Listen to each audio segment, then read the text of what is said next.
오늘은 믿음이 강한 자의 복이 있습니다 라는 제목으로 하나님 말씀을 나눕니다. 제가 설교 시간을 통하여 항상 반복하는 단어들이 있습니다. 오늘 또 그런 반복되는 단어가 또 나오게 될 것입니다. 세상에는 사람들 가운데는 두 종류의 사람이 있습니다. 당연한 인생을 사는 사람이 있고요, 훌륭한 인생을 사는 사람들이 있습니다. 예를 들면 모세의 인생입니다. 모세의 인생이 40년 동안 이스라엘 백성들을 끌고 광야 생활을 했습니다. 이제 가나안 땅을 향해 가게 되는 것이죠. 근데 40년이 지난 후에 느봇산에서 하나님께서 모세를 부르십니다. 그러면서 가나안 땅을 다 보여주시고 너는 무리바의 물 사건 때문에 너는 여기서 죽으라. 그리고 무덤도 없애버리십니다. 근데 놀라운 사실은요, 이걸 모세가 처음에는 거부를 했습니다. 하나님, 저 가나안 땅에 들어가게 해 주십시오. 그렇게 기도하다가 나중에 입을 다물어 버립니다.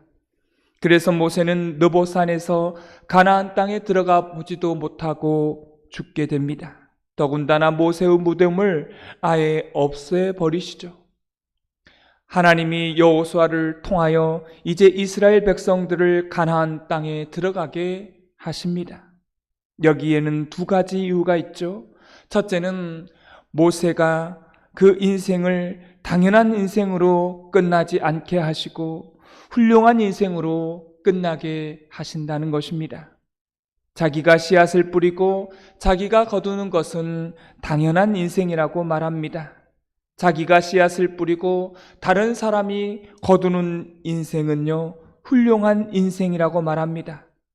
우리 하나님의 열망이 바로 여기에 있었던 것입니다. 어떻게 하든 하나님의 사람들을 당연한 인생이 아닌 훌륭한 인생으로 만들어주고 싶은 것이었습니다. 그래서 이 여호수아가 이제는 이스라엘 백성들을 끌고 가나안 땅에 들어가게 되어서 열매를 거두는 사람이 되게 하십니다. 또 여호수아의 이름은 헬라식으로 말하면 예수님이 되는 것입니다. 예수님이 되는 거예요. 모세는 율법을 상징하는 인물로서 바로 요단강까지였습니다. 율법은 우리가 살아생전의 역할만 하고 요단강을 건너는 것은 죽음의 강을 건너서 가나안은 천국을 들어가게 되는 것입니다. 의미상으로 신학적으로 그 천국은 예수님을 통하여서, 은혜를 통하여서 건너갈 수밖에 없다. 율법은 요단강 앞까지만 역할이 끝이다. 이걸 말씀해 주고 싶었던 것입니다. 이게 첫 번째 사건입니다. 또 다윗의 두 번째 사건을 들어보겠습니다. 다윗은 자기 생전에 성전을 지으려고 다 준비를 했습니다. 그런데 그 성전을 누가 지었습니까? 자기의 아들 솔로몬이 지었습니다. 보십시오. 준비는 다윗이 다 해놓고 실행은 솔로몬이 하고 있는 것입니다. 그래서 이것도 다윗의 인생을요, 당연한 인생이 아닌 훌륭한 인생으로 그렇게 하나님이 만들어 놓은 것입니다. 내가 다 거두고 내가 열매를 다 보게 되는 그러한 것은 바로 당연한 인생이라는 것이죠. 자기가 뿌린 걸 자기가 얻으니까 그런 것입니다. 근데요, 자기가 다 준비해 놓고 실행은 아들 때 하고, 그래서 하나님께서는 이 다윗이 죄가 많아서 그렇다, 피를 많이 흘려서 그렇다, 이런 것보다 다윗의 인생을 훌륭하게 만들어주고 싶은 그런 하나님의 열망이 있었던 것입니다. 오늘 본문에도 바로 그런 내용이 담겨져 있어요. 1절을 다 같이 읽도록 하겠습니다. 믿음이 강한 우리는 마땅히 믿음이 약한 자의 약점을 담당하고 자기를 기쁘게 하지 아니할 것이라. 성경은 다짜고짜 우리더러 믿음이 강한 자라고 말합니다. 왜 그럴까요? 우리는 살아 있어요. 예수님을 먼저 믿었지 않습니까? 근데 성경은 우리에게 말합니다. 그 믿음이 강한 자가 믿음이 약한 자를 담당해야 된다라고 말씀하고 있습니다. 그러면 여기서 우리가 알아야 되는 게 있습니다. 우리의 믿음을 왜 그렇게 강하게 만들어 놓으셨을까요? 믿음이 약한 자의 약점을 담당하라고 우리를 먼저 강하게 만들어 놓으셨다는 것입니다. 사랑하는 성도 여러분, 그런데 여기서 한 가지 질문이 있습니다. 그럼 하나님께서 왜 어떤 사람은 믿음이 강한 자로 어떤 사람은 믿음이 연약한 자로 창조하셨을까요? 어떤 사람은 태어날 때부터 건강한 사람으로 어떤 사람은 왜 태어날 때부터 병약한 사람으로 하나님께서 그렇게 창조하셨을까요? 믿음이 강한 자, 육체가 강한 자, 물질을 가진 자, 또한 건강이 있는 자, 바로 연약한 자, 약자들을 자기의 손과 발을 가지고 섬기게 하기 위해서 우리를 그렇게 먼저 허락하셔 주셨다는 것입니다. 그러면 약한 자는 왜 창조하셨을까요? 강한 자의 도움을 받으라는 것입니다. 그리고 도움을 받고 갚을 길이 없어서 하나님께 축복 기도하면 되는 것입니다. 하나님, 제가 저 사람의 도움을 받았습니다. 저는 가진 것이 없습니다. 갚을 길이 없습니다. 하나님께서 저 사람에게 복을 주십시오. 여러분, 이렇게 되면 강한 자는 자기의 손과 발을 가지고 약한 자를 섬겨서 훌륭한 자가 되는 것입니다.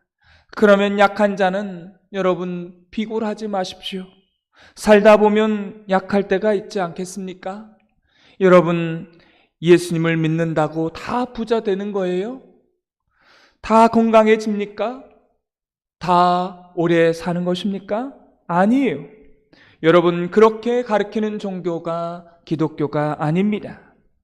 며칠 전에 우리 교회 성도님과 신방을 하면서 이러한 이야기를 나누었습니다. 신앙생활을 할 때에 체험신앙이 중요하다는 말씀을 하셨습니다. 교회에 나오지 않는 그러한 신앙생활을 하지 못하는 그런 사람들이 있는데 그 사람들의 문제가 체험신앙이 없어서 그렇다는 것입니다. 하나님을 그래서 의지하지 않는다는 거예요. 사는데 크게 문제가 없어요. 왜요? 결핍이 없기 때문에 그런 것입니다. 너무 세상 살기가 편하니까 하나님을 찾지를 않고 하나님을 믿지를 않는다는 것입니다. 예전에 가난하고 힘들게 살았어요. 결핍이 많았습니다. 이때는 하나님을 의지하고 예수님을 믿었는데 그 결핍이 없어서 이제는 또한 많은 것을 누리기 때문에 그것 때문에 하나님을 찾지 못하고 이런 체험이 없기 때문에 하나님을 잘 믿지 않는다라고 그 성도님께서 말씀해 주셨습니다. 우리가 살다 보면 결핍이 있어요. 믿음이 약할 때가 있습니다. 그럴 때 우리는 어떻게 해야 됩니까? 도움을 받으면 되는 겁니다. 도움을 받으면 그 도움을 준 사람에게 축복을 해주면 되는 것입니다. 강한 자는 왜 강함을 주셨습니까? 약한 자를 도우라고, 섬기라고 그 강함을 주신 것입니다. 하나님이 강한 자가 되도록 축복하심은 자기 자식만을 위해서, 자기의 안위를 위해서만 여러분, 하나님이 그렇게 축복을 해 주셨을까요? 아닙니다. 이걸 뛰어넘는 게 훌륭한 사람이 되는 것이고 이런 훌륭한 사람으로 만들어 주시기 위해서 하나님께서 축복해 주신 것입니다. 이게 오늘 본문의 이야기예요. 사랑하는 성도 여러분, 그래서 하나님께서는 우리를 훌륭하게 만들어 주시려고 바로 이런 본문의 말씀을 주신 것입니다. 그래서 오늘 성경은 우리에게 2절을 다음과 같이 말씀하십니다. 2절 말씀을 다 같이 읽겠습니다. 우리 각 사람이 이웃을 기쁘게 하되 선을 이루고 덕을 세우도록 할지니라. 우리는 어제 말씀을 통해서 비판하지 말라는 내용도 말씀을 들었습니다. 거기 이유가 무엇입니까? 왜 비판하지 말라는 겁니까? 믿음이 연약한 자를 망하게 하지 말라. 음식의 문제로 연약한 자를 망하게 하지 말라. 비판하지 말라. 목적도 바로 연약한 자를요, 세우게 하기 위해서 비판하지 말라라고 그렇게 하는 것입니다.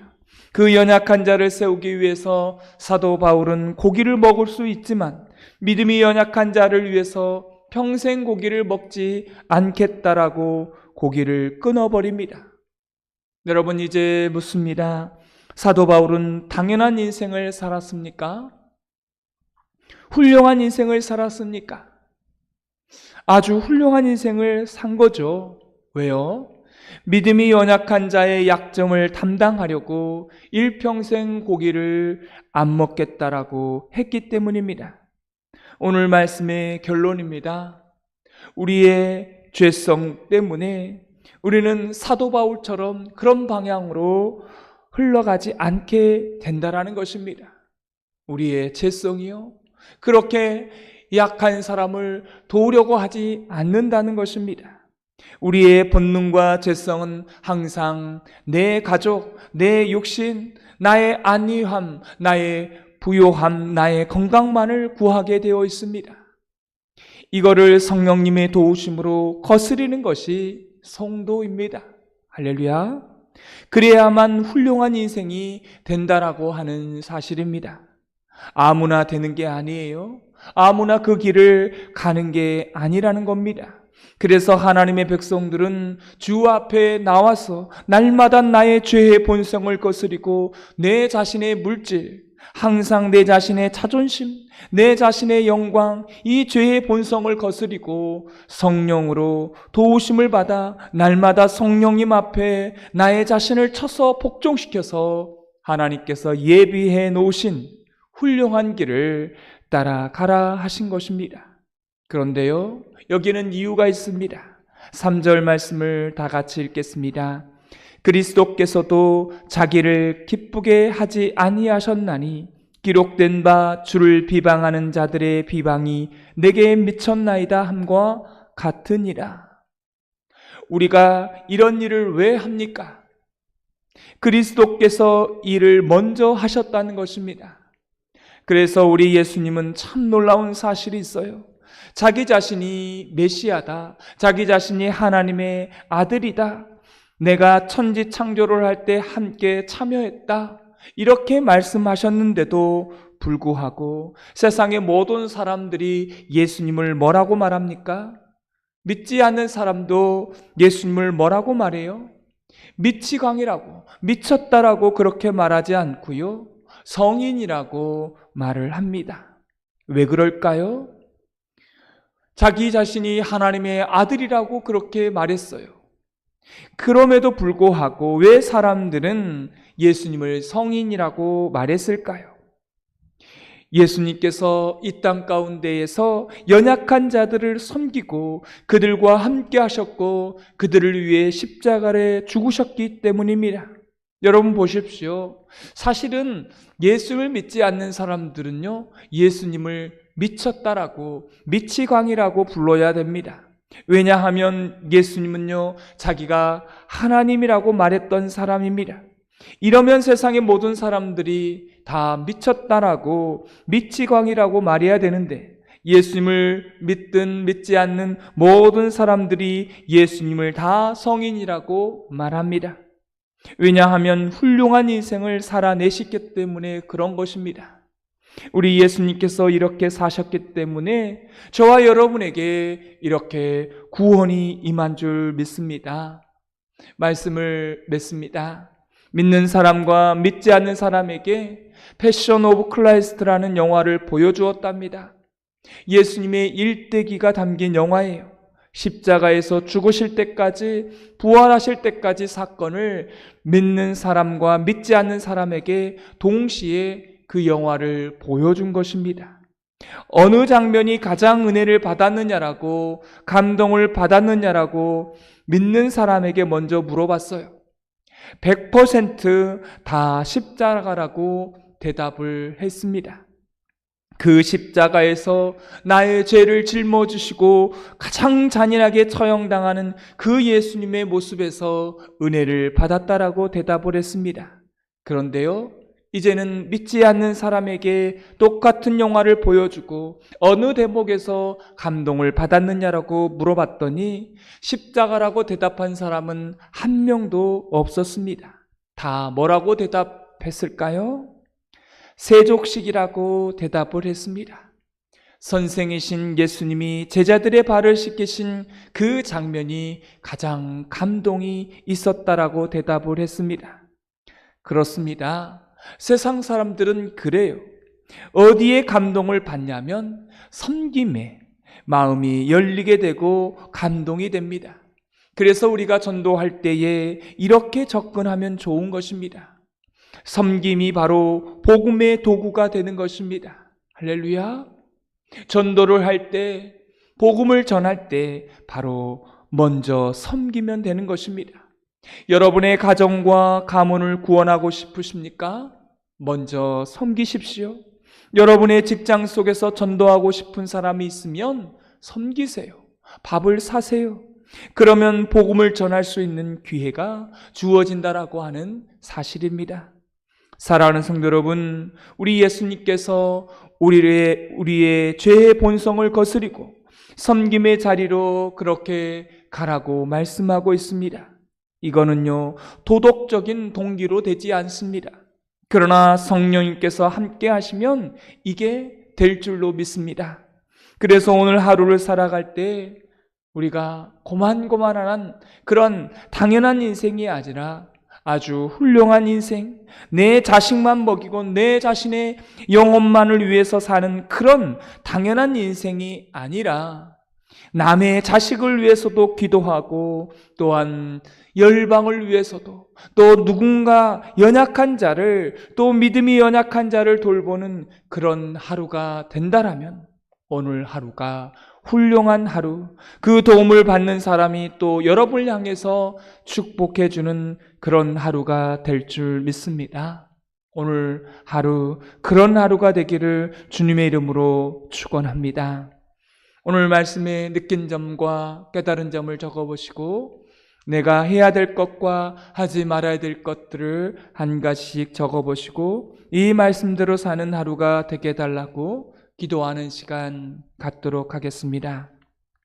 기도하겠습니다. 하나님 아버지, 당연한 인생이 아닌 훌륭한 인생으로 살아가라 말씀하십니다. 죄의 본성을 거스려 섬김의 자리로 가라 말씀하십니다. 하나님 아버지, 하나님께서 우리에게 강한 자로 믿음이 있는 자로 먼저 부르심은 연약한 자를 세우고 연약한 자에게 자를 담당하라고 말씀해 주셨습니다. 이 말씀에 우리가 순종하여서 내 자식만이 아니라 내 영혼만이 아니라 남의 자식을 위해서도 다른 사람의 영혼을 위해서도 다른 나라 사람을 위해서도 기도하고 충보할 수 있는 훌륭한 인생의 길로 걸어가게 하여 주옵소서. 나에게 먼저 주신 그 믿음을 믿음이 없는 자에게, 연약한 자에게 주신 것을 믿고 섬기는 인생을 오늘 하루도 살아가게 하여 주옵소서. 예수님의 이름으로 기도드리옵나이다. 아멘.